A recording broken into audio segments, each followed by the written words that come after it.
cash is disappearing. Here's what that means for tips. Apps like Venmo, Cash App, and PayPal let users easily facilitate peer-to-peer payments. And Apple and Google both have their own digital payment and wallet services. But while cashless tipping may be a consumer convenience, does it benefit service workers who have traditionally relied on cash tips? Bigger tips as a matter of convenience. Digital payment systems often give customers the option to select a pre-calculated tip which, according to several companies that offer these services, often result in larger tips. For example, digital payment company Square allows merchants to select between a smart tip or a custom tip. When smart tip is turned on, transactions of less than $10 offer 4 tipping options: no tip, $1, $2, or $3. For a transaction of $10 or more, the available tipping options are no tip, 15%, 20%, or 25%. The custom tip setting allows businesses to select their own options. Another cashless payment service, UTip, uses QR codes to facilitate digital tipping and offers similar pre-calculated options for users called quick tips. After scanning a QR code, users are prompted to either enter a tip amount or select a quick tip option, which is a fixed amount set by the system or the business.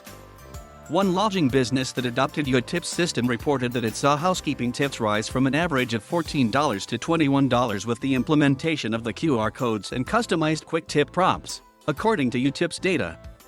Tippy, another digital payment service, has seen similar increases. Originally created for the beauty industry, Tippy's data shows that not only are people tipping more often when its cashless system is used, but the average tip has increased 11% since early 2020. Cashless options are also changing tipping norms, encouraging tips for workers who don't usually receive them, like fast food servers or fitness instructors, according to Tate Pronsonukel. Tipping is everywhere, and even the places where it isn't. Maybe it should be, she said. We're working with a lot of groups, for example in quick-serve restaurants, where they're implementing our solution. The downsides of cashless tips. With anything that is cashless tipping, that would be the main concern, making sure the money is accessible and going directly to the worker, she said. More than 80% of workers represented by Workers United, which represents a variety of service workers, experience some kind of wage theft, according to the union's survey data. When customers add tips on their credit card, the money doesn't always go directly to the worker. Those tips might get cut due to processing fees, for example. Because of this, some workers don't trust that they're getting all their cashless tips. Handing cash directly to a worker is the safest way to ensure they are getting the entirety of their tip, Wedley Schaller said. D. Taylor, president of Unite Here, the union representing workers in the hotel and food service industries, has observed that workers benefit when there are pre-calculated tip options. But he said the union has struggled to find solutions that make cashless tipping easy for both the consumer and the worker. Most digital payment companies take a cut of the tips paid through their services, and it can be hard to ensure that tips are going to the intended workers, Taylor said. Tippy, for example, said it charges businesses a flat annual rate of $300 for the use of its services. And, instead of charging workers processing fees for using its software, the service charges the customer leaving a tip a fee for use of the system.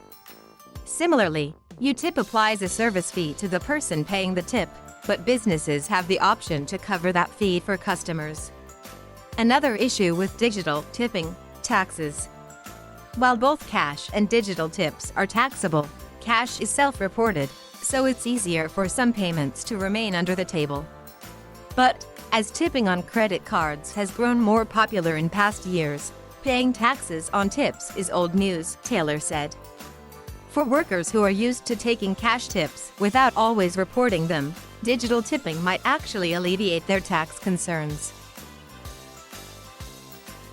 Although they'll have to pay taxes on their tips, using digital payment services can increase tips enough to offset the cost of taxes, said David Tashjian, Tippy's CEO and president. Adapting to a cashless economy is not even a question of interest. It's going to happen, Taylor said. The real question is, how can the fruits of labor be rewarded? And how is that done in a way that they are the beneficiaries of it, as opposed to someone taking a cut that had nothing to do with their labor, but just developed an app?